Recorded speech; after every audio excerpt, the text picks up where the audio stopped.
Hey, I'm here with Nolan Kowalski with Schlafly Garden Works, and he's going to be talking about what fall crops are going to be great to put in right now. Go ahead. So right here, as far as greens go, this is kind of classified as Asian greens. This would be Mizuna. In the middle here is some arugula, and this would be red frills mustard, golden beautiful. frills mustard, and then over here is red giant, and then tatsoi. Really good succulent greens. Beautiful. This was a tomato patch about 3 weeks ago. Here Oh, it is, yeah. September 6th, I think.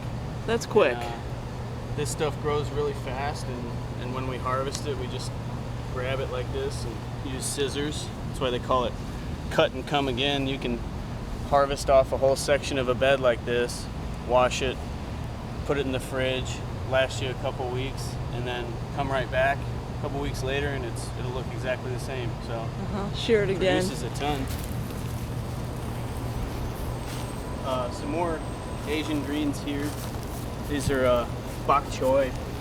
This is a red bok choy. They call it red choy, but you see these, they'll make the big succulent heads for stir fry.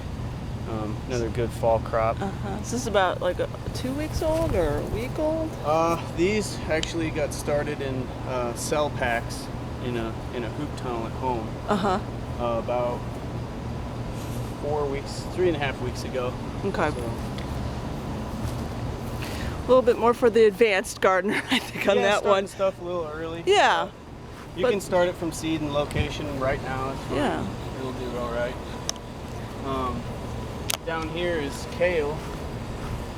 Is a nutritional powerhouse, and one advantage to kale is it'll produce greens well past the frost. It's really cold hardy, and this is how kale is naturally supposed to be grown. It is the plants will drop seed in the midsummer, and then the seeds will germinate once they get some cold weather and some rains in the fall, and then these plants will get about this big, about basketball sized, and they'll ride all the way through the winter.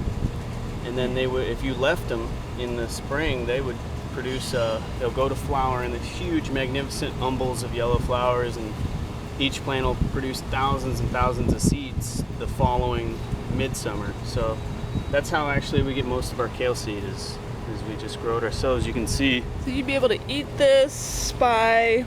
Oh, you can saute it, you can steam it, you can braise it. It's good as an addition in salads, little microgreens. Oh yeah, The microgreens. healthiest way is to juice it raw. It has a lot of health benefits. All the brassicas, all the broccolis, kales, collards, they're all cool seasons. So like Yeah. this is lacinato kale. So by like late October, early November, you'd be able to harvest quite a bit of this. You think? Oh yeah, Yeah. a ton. It'll in about a month here actually, yeah. And you can see like this is cilantro volunteering. This was a cilantro bed a full year ago. So here is the seeds now coming up. They're also a good cool season crop to lay in right about now. And So this is going to be like a companion plant with the Swiss chard there. yeah. Like here's a kale volunteering from some of our seed that ended up in the compost pile. Then the compost goes to the bed. So you can see they're right about the same size, right on time. And some other crops that we're not going to see today that you'll be putting in more in like in November is garlic, right?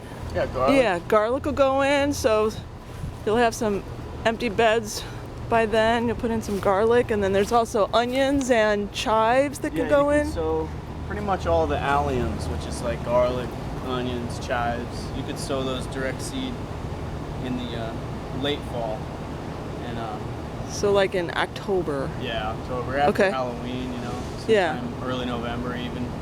We've been having real late warm falls. And what do we have here? This is a bed of carrots that just germinated. It's probably about a week and a half into its life. They look real fragile and delicate at first, and Yeah. they don't look like much, but they take off quick as soon as they get that taproot going down. So and then you can harvest these in late fall, or they'll overwinter just fine. They'll stay green all winter long, and then in the spring you can harvest more and more carrots. And then once the days get long enough, like usually past spring equinox, when the days and nights are equal length, they'll start producing their flower heads and produce more seed for you if you'd like. They will cross-pollinate with a Queen Anne's lace if you have any of those wildflowers around. That's a wild carrot.